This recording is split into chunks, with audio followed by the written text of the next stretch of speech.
kuliah di Berlin, dia telepon, Pak, bisnisku bangkrut lagi. Gak apa-apa Nas, jatah bangkrut 7 kali, kamu baru 4. Kurang 3, habiskan jatah bangkrut waktu muda. Tapi aku ingin nasihat dari Bapak. Nasihat dari Bapak, laut yang ulung tidak akan lahir di laut yang tenang. Orang-orang yang hebat tidak akan pernah lahir dari orang yang tidak mendapat cobaan dan ujian. Ya Bapak, nasihatnya itu lagi. Hanya saya tanya, oke nah, kamu di Berlin suka naik sepeda?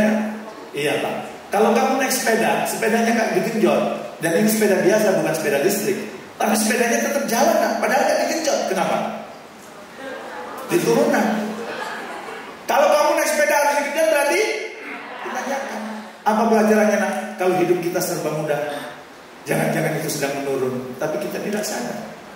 Tapi kalau kita mengenjot, melakukan sesuatu yang baru, jangan-jangan itu menuju puncak kesuksesan.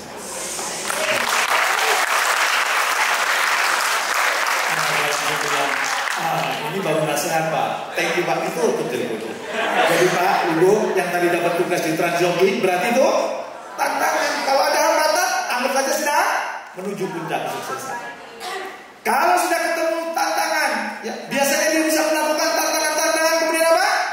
Dia akan menjadi seorang yang ahli. Berkaitan dengan keahlian, orang yang big mindset di mana? Merasa cukup. Alah, cara mengajar kita udah bagus, anak-anak udah merasa di sini, ngapain belajar lagi sih? Gak usah. Big mindset sudah cukup. Sementara kalau orang yang growth mindset, ya Pak, dunia sekarang berubah, perlu ilmu baru, perlu hal-hal baru, saya perlu belajar. Gimana cara mengajar yang mengasihkan, dan kemudian murid-murid itu merindukan kita. Ya, harus dicari terus. Saya beberapa waktu lalu ngisi training di calon direksi di sebuah BUMN. Saya tanya, saya hari kedua. Saya tanya, hari pertama kemarin ngapain? Hari pertama kemarin seharian Pak kita mendiskusikan gimana nasib kita di tahun 2030 Pak, nasib perusahaan kita. Siapa pesaing kita, bla bla bla. Perlu waktu berapa lama? 1 hari Pak. Oke, kemarin yang dibahas apa? Bagaimana nasib perusahaan kita di tahun 2030? Saya ambil handphone tuh.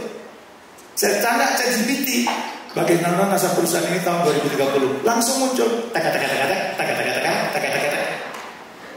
Iya Pak, itu kok sama dengan yang kita diskusikan Pak? Jawabannya tidak sampai 3 menit. Mereka mendiskusikannya. Terus saya tanya, Pak tolong ditanya Pak, siapa pesaing perusahaan kami? Siapa pesaing perusahaan ini? Muncul, sama Pak. Pak tolong ditanya Pak, siapa musuh paling berat Pak? Di antara yang ada ini, siapa musuh paling berat? Muncul, nggak sampai 10 menit. Sudah ada ChatGPT, dunia sudah berubah. Istri saya waktu itu di Bandung, saya kangen. Maka saya tanya ChatGPT, istri saya sedang di luar kota, tolong buatkan puisi yang menyentuh hatimu. Muncul, akhirnya saya copy paste, saya edit, saya kirim. Dia bilang, Mas, so sweet. Aku ingin pulang. Apa? Ingin meluk Bapak. Padahal puisi itu buatan. Dunia sudah berubah sekarang. Kalau Anda nggak berubah, ketinggalan. Cara ngajarnya masih pakai cara lama, ketinggalan. Harus menggunakan cara-cara baru. Sepakat? Dan kalau kemudian sudah keahlian supaya naik kelas, maka Anda perlu feedback. Feedback kita apa? Kritik, saran. Orang yang big mindset kalau dikasih feedback gimana? Marah dia. Lo nggak usah nasihatin gue. Gue kerja di BM 400 sebelum BM 400 berdiri. Yang punya tangan.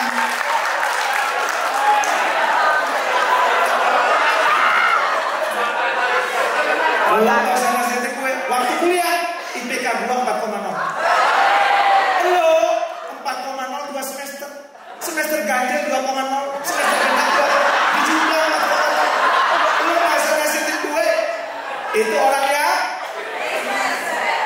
Gue ini tangannya ya. Kalau kena silet, darahnya langsung membentuk tulisan BM 400.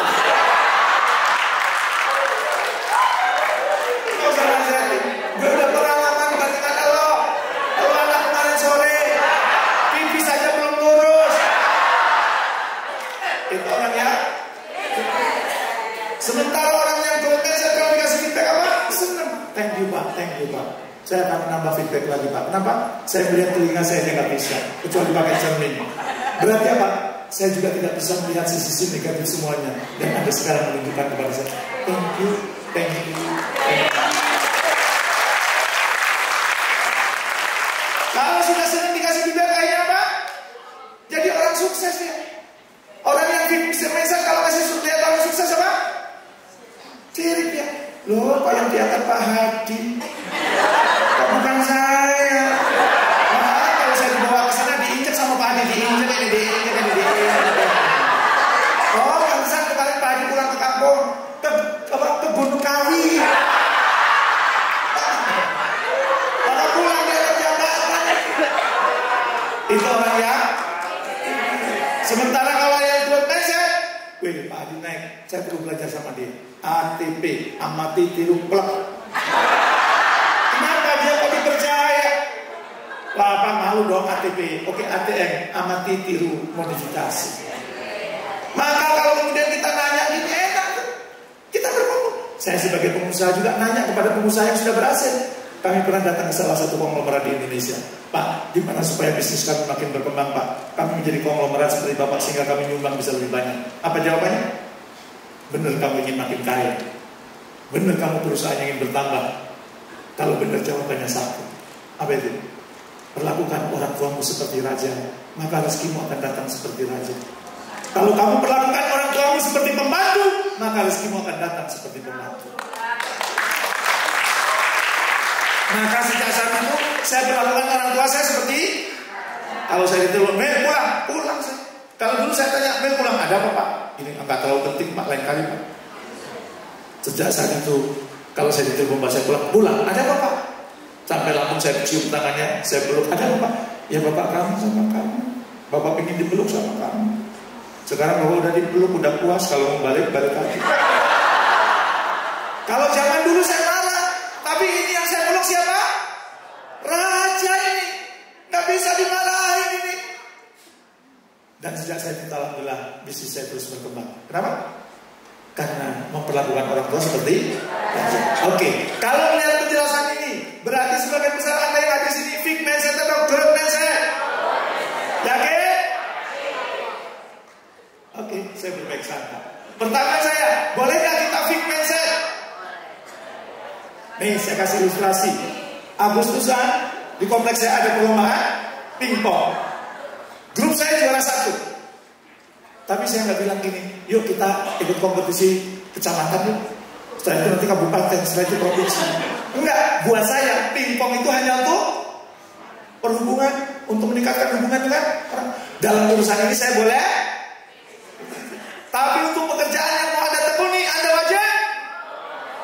Berarti menjadi guru ya, menjadi sivitas akademia ya, turun mindset. Jangan stagnan, terkungkung oleh dua jalan. Jalan kiri, jalan kanan. Dekat Pondok Indah, Pondok Pinang. Ya, maka turun mindset. Dan pulang dari sini ingin semakin turun mindset? Ingin? Jawab 5 pertanyaan ini. Dalam sisa waktu tahun 2023, pertanyaan saya, aksi baru apa yang akan Anda lakukan pada akhir 2023? Maksudnya apa? Aksi baru berarti sebelumnya belum pernah dilakukan. Kira-kira apa? Oktober, November, Desember. Sesuatu yang baru yang Anda lakukan yang sebelumnya belum Anda lakukan. Jangan sampai cuma rutin. Rumah, motor, sekolah, motor, rumah, sampai sekolah mengajarnya yang rutin terus. Lah ini manusia kok robot berbentuk manusia. Maka ada sesuatu yang baru yang Anda lakukan. Bungkus. Yang kedua, kalau seandainya Anda ketemu hambatan, pikiran positif apa yang Anda hadirkan? Ya, kalau ketemu hambatan, pertanda saya mau naik kelas. Karena waktu saya sekolah SD, SMP, SMA, kalau mau naik kelas itu ada ujian. Begitu juga hidup itu ada ujian.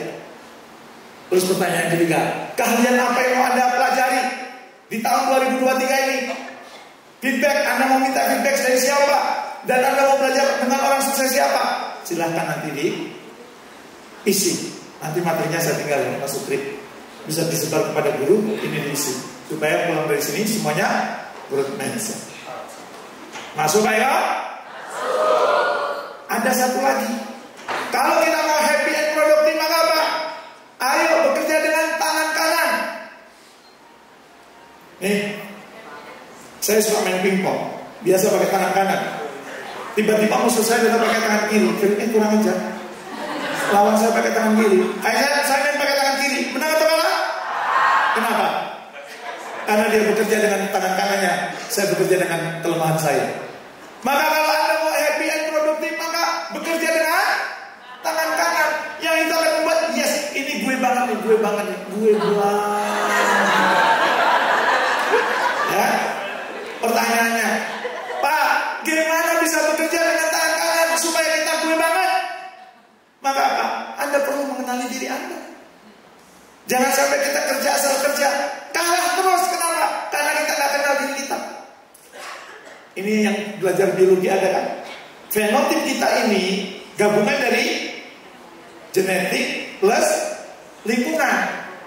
Maka kita perlu tahu genetik kita. Fenotip ini penampilan saya kok seperti ini, agak matching gini. Kenapa? Karena saya punya istri.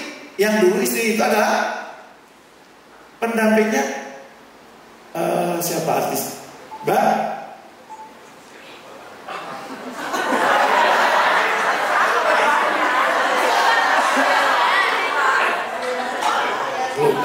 Ratih Samarwati. Ratih Samarwati itu dulu pendata artis. Lah, asistennya itu istri saya. Saya dulu kalau dandan kayak orang kampungan. Tapi di dandan itu fenotip saya muncul gara-gara apa? Tempaan lingkungan saja. Tapi yang paling penting sebenarnya apa? Fenotip 100% kita ini tampilan dari genetik plus lingkungan. Berarti yang perlu kita tahu, yang perlu kita pahami supaya kita kenali diri Anda, kita yang mana? Yang fenotip, genetik atau lingkungan?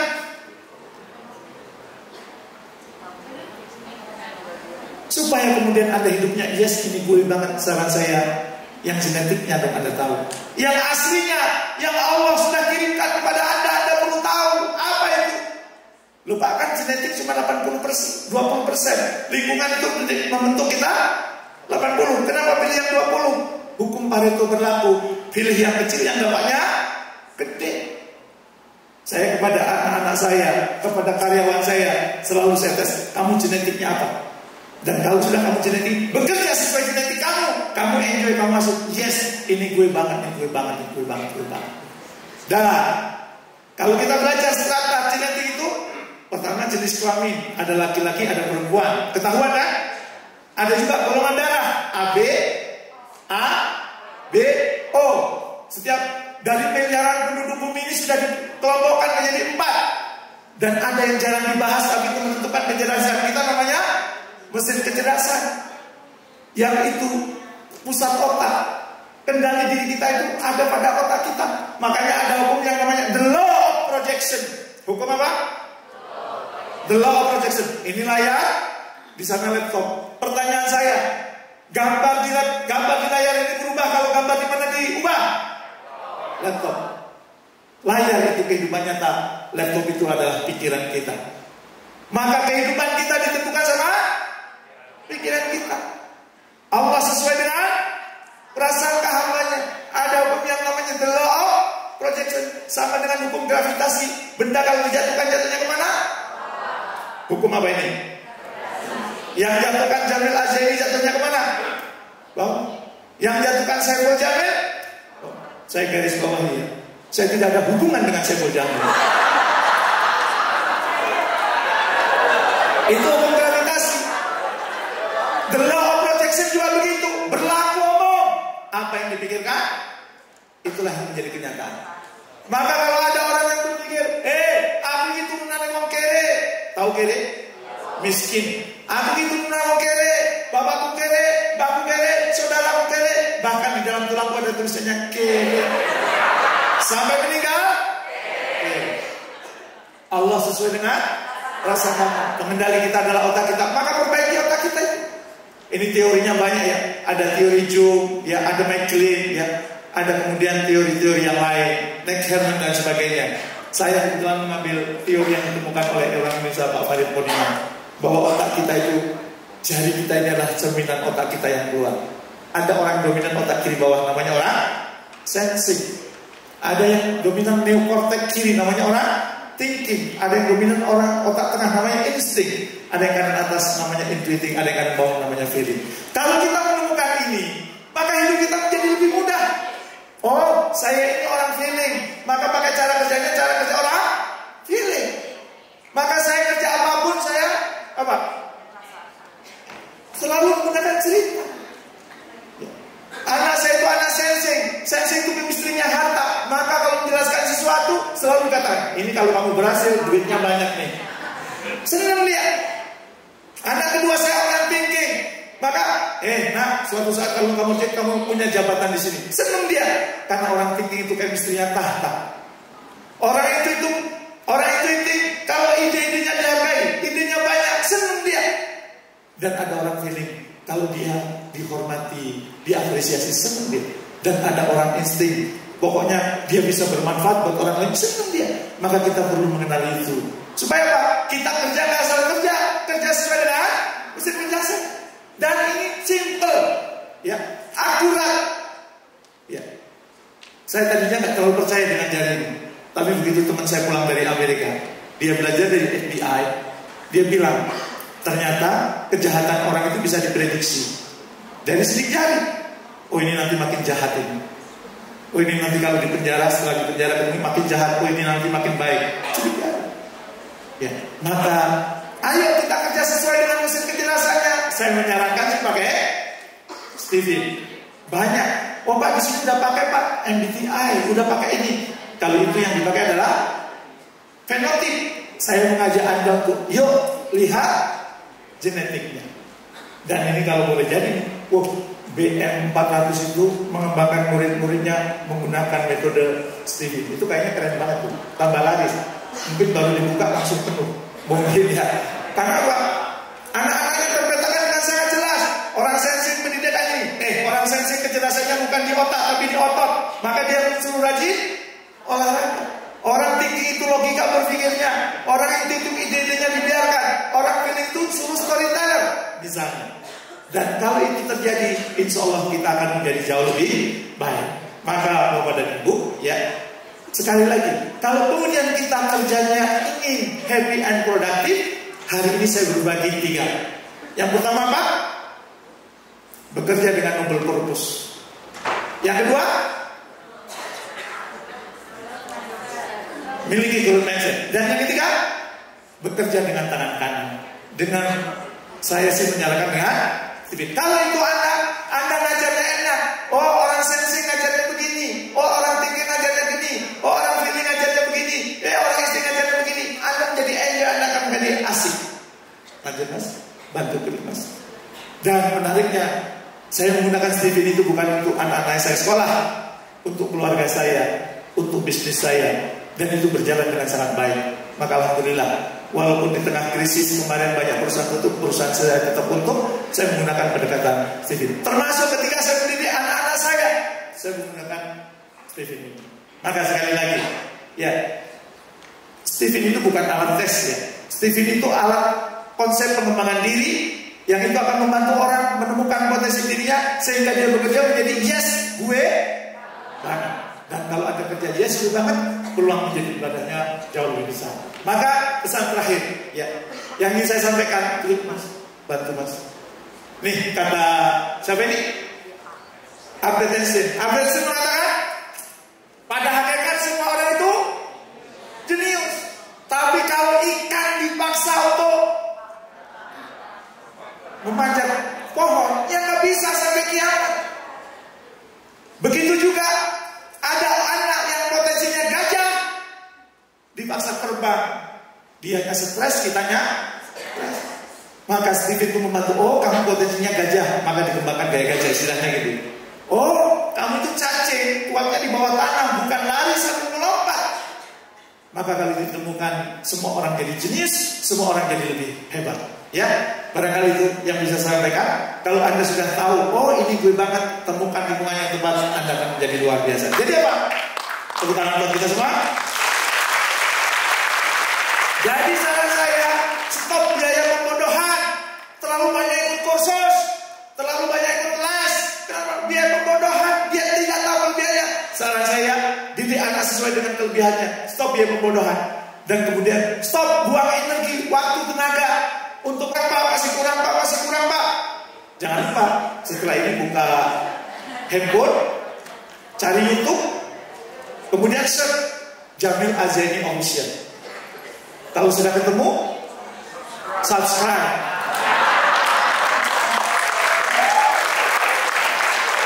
Di Jamil Azani Official tuh setiap minggu ada 3 video. Daripada Anda ikut training bayar, ikut seminar bayar, lebih baik nonton 3 video setiap minggu gratis, tidak perlu bayar selama ada wifi dan kuota. Barangkali kita bisa sampaikan. Boleh saya tutup dengan pantun? Tugas Anda ngomong? Cakep. Kalau ada sumur di ladang, bolehlah kita menumpang mandi. Kalau ilmunya masih kurang, jangan lupa diundang lagi. Terima kasih. Assalamualaikum warahmatullahi wabarakatuh.